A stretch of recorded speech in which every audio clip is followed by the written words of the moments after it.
Hello and welcome to this repair tutorial, and today we're going to look at a Cambridge A1, and this is the version 2. Cambridge also produced a version 3 of this amplifier, and you can quickly distinguish between the two from the top because the orientation of the vent grills is different. In terms of general specifications for this amplifier, you are looking at power output of 25 watts into 8 ohms with a frequency response of 10 Hz up to 60 kHz, with total harmonic distortion coming at 0.05%. And if the amplifier was supplied, or the user could actually retrofit the moving magnet type cartridge for the Phono board, this simply plugs into the amplifier. The input millivolts would come in at 1.75 millivolts at 47 kiloohms, and then for the auxiliary AV DVD tuner CD and tape it would be 250 millivolts. But just bear in mind, factory supplied, if you didn't specify it, when you select from the front it will say aux or Phono. As standard it will always be aux because the board will not be inside the amplifier. Now when we look from the top of the amp, here what you can see on the right hand side is the toroidal transformer, and then towards the front this is the input power supply protection fuse for the primary of the transformer. And then you can just see also the tone controls, and then in the center of the photograph this is the power output stage of the amplifier, and then you can also see that there are a series of diodes, and there's also a number of protection fuses. Now this amplifier does not use, in terms of the output stage, discrete semiconductors, so it's not, for example, using pre-driver transistors and then push-pull output transistors. What you have is a dedicated audio output IC. Now, what was the issue when this amplifier came into the workshop? Well, the amplifier didn't power up, and the reason for that, immediately on the inspection, and what I'm pointing to here, these are the power supply protection fuses on the primary or unregulated side of the amplifier. And these fuse ratings are T4 amp, and what you find is that these fuses will be blown. Now, those fuses can blow for a number of reasons. And if we just take a look here at the circuit schematic, you can see the circuit diagram, which again, as I mentioned earlier, is the unregulated power supply. And then it also shows you the dual audio output ICs, of course, one for the right and one for the left channel. So if we sort of just walk through this, as you saw earlier, you saw the toroidal transformer, and then that comes in and you have the main switch, and you have the protection fuse, which is located on the tone control board. Once the power is applied on the secondary side, you can now see these time delay 4 amp fuses, and these are the ones that are blown.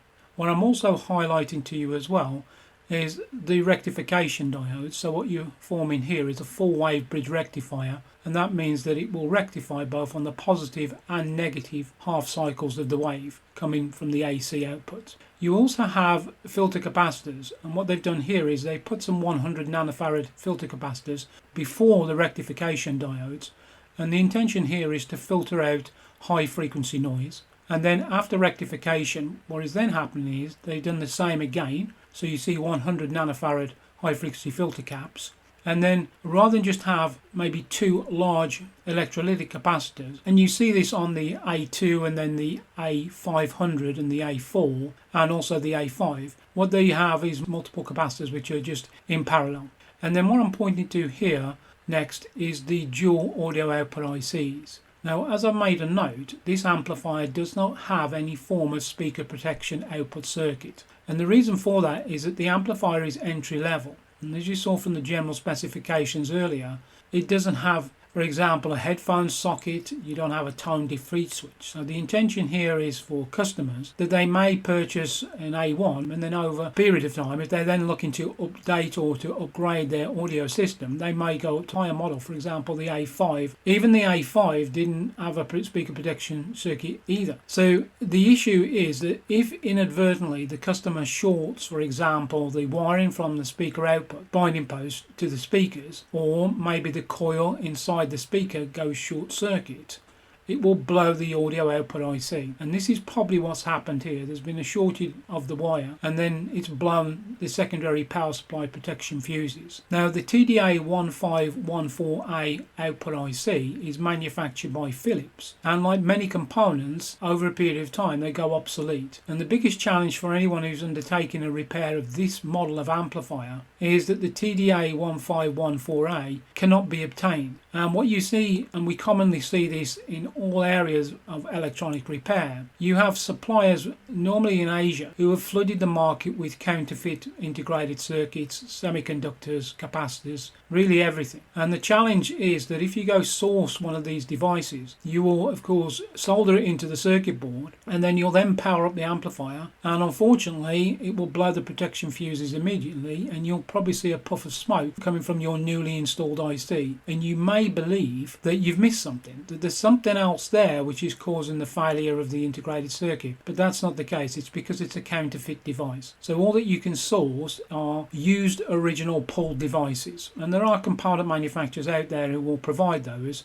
Now these audio output ICs were very common, so it's not only Cambridge Audio that use them. You all saw them appearing in, for example, car cassette radios or other audio devices. And of course what the manufacturers do here is, by having a single integrated circuit for each channel, they reduce the number of discrete components that they have to put into the circuit. The circuit design becomes simpler and manufacturing costs then come down, and as always these integrated circuits offer excellent thermal stability, and overall performance, in terms of audio quality, is good. But the design itself is not really down to Cambridge Audio. What happens with IC manufacturers, and the same with any semiconductor, they will provide a data sheet, and what they'll outline is a typical type of circuit that could be implemented. So this type of arrangement with the different resistors and capacitors and the various values normally would be specified by the manufacturer to obtain the best performance from the integrated circuit. Now what you can see here, and what I'm pointing to, are two small 100 microfarad electrolytic capacitors, and you may wonder, so well, what's the relevance there? Well, the relevance is you need to remove this integrated circuit because it's gone short circuit, and we'll sort of show a more detailed view of that in a moment. So what you'll have to do is to remove those filter capacitors, and then you'll be able to get access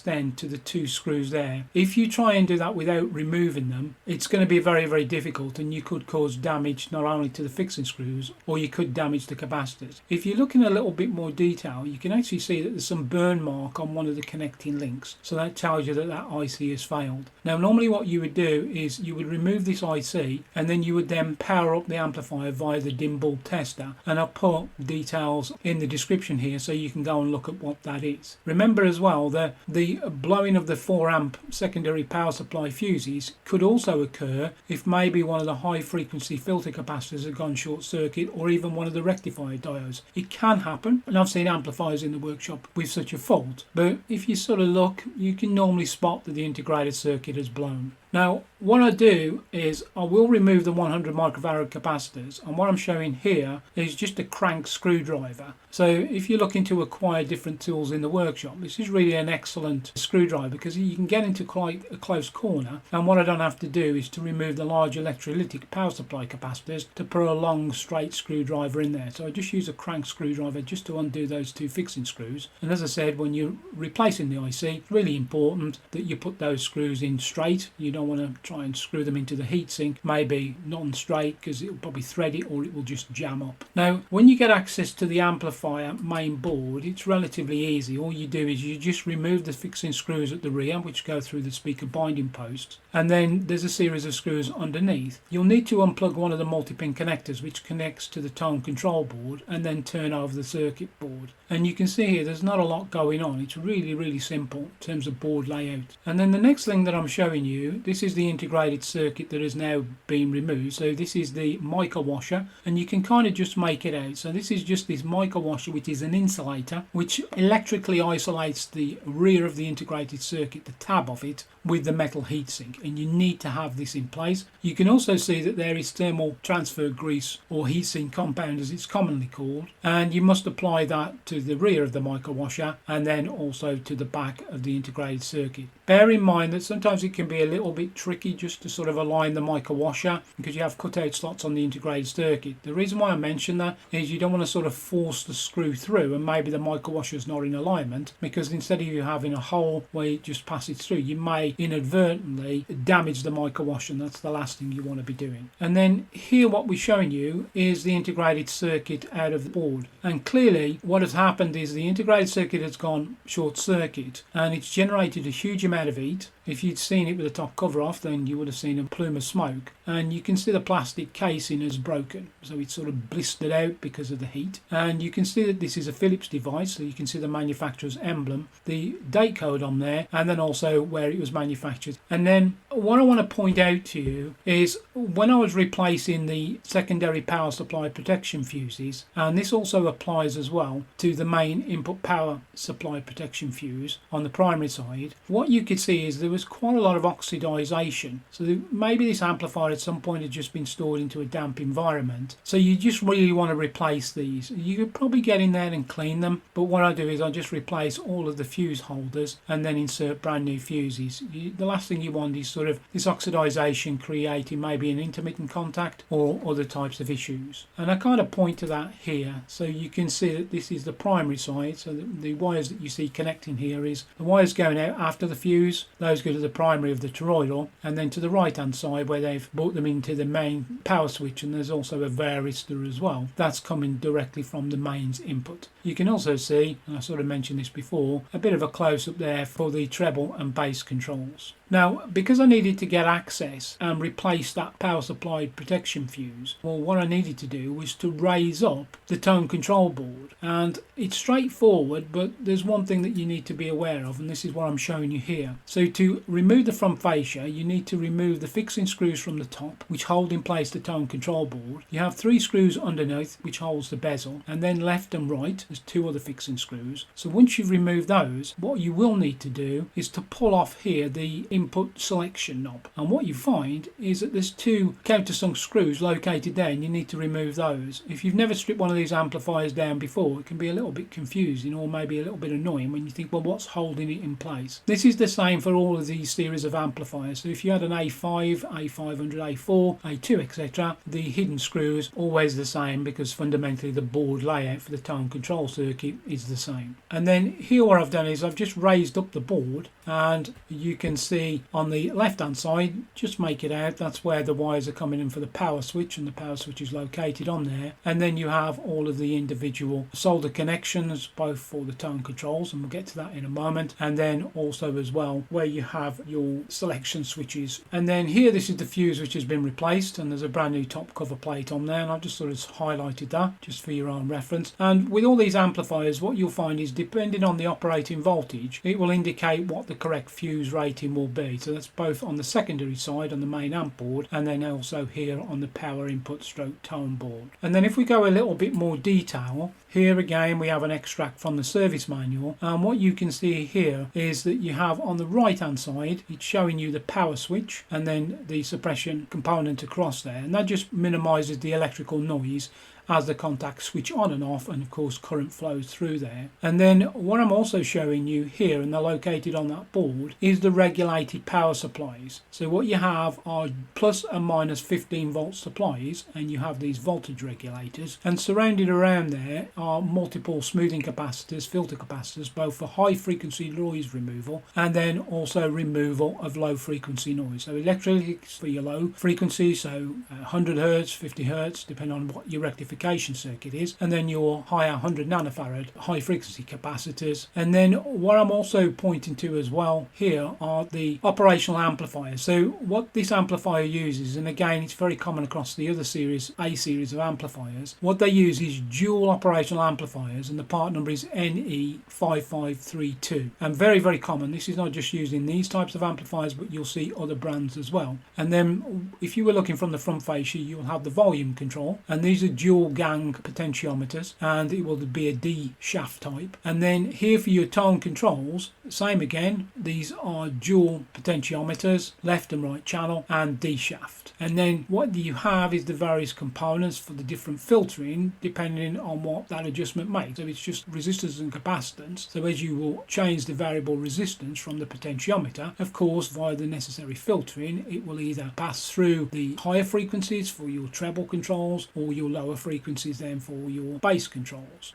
So let's sort of have a look now just at the main board. What they do is they put these covers on top of the dual operational amplifiers, and they just cover over the tone control circuits. And then here what we're showing you, and this is kind of famous in a way, Cambridge Audio produced this plug-in Phono stage, and it's for a moving magnet type cartridge, and you can see they've also put the date code on here. I think it says 1995. Now this board was used extensively. Even in the Azure range you could take the same circuit board and you could plug it in, and then what you would have to do, and I'll sort of show you in a moment, you would have two links that you need to cut at the rear of the input. Now you can still kind of purchase these. They sort of pop up on auction websites from time to time. But what I would say is the sound quality from these plug-in Phono modules is excellent. And if you're able to obtain one, then that removes the need to have an external equalizer stroke preamplifier, because it can then be all integrated. And as I say, if you can pick them up and you're thinking of maybe moving into vinyl and buying your first record player, or maybe resurrecting a record player that you've already had, you can't go far wrong with this module. And as I said a moment ago, you do have to cut two links, and this is common on all the other series of amplifiers, A series, and also the Azure amplifiers. Here you can just plug it in and then cut your links, and then it will then reroute the signal into the moving magnet preamplifier board. And then here what we're showing you is just really from the top of the amplifier. So this is after repair, and so we've replaced the audio output IC, we've replaced all of the different fuse holders, and the amplifier then is just run through on a functional test. You can check the DC offset on this amplifier. You'll find that the DC offset will be minimal, 3-4 millivolts if that. And of course there is no bias adjustment to set here because they're integrated circuits. There's no alignment to perform. And then here what I'm showing you is just a close-up view of the toroidal transformer. What's kind of like a nice feature is that Cambridge Audio put these stickers on the side, and I think from a sort of quality point of view they were sort of just promoting the British brand to say this is a dedicated design toroidal transformer for our products. And then here, as we sort of approach the end of this repair tutorial, what I'm showing you here is the small little pile of devices which have been removed. So you have the fuse holders, covers which clip onto the top, and then the audio output IC which had failed. And then here, as I said, the amplifier would undergo an operational test. Of course, initially powered up from the dim bulb tester, as we said. Sometimes I have had experience where I've seen amplifiers come in and actually both channels have been blown. Sometimes it's not always clear that you can see the other IC has failed, so always power up each time if you're going to try and work out which IC has failed, or both. Always power up via your dim bulb tester, and then you should find that it will just flick on momentarily, light. Even with one of the ICs removed, that tells you that you've found the failed IC, and then you can then replace it. So really that sort of brings us to the end of this repair tutorial. So I appreciate you stopping by, and as always, if you need any guidance, support or help, by all means email audioamplifierservicing@aol.com, and I'll be more than happy to come back to you and provide any assistance or guidance that you may require. So until the next time, all the very best, cheers and bye bye.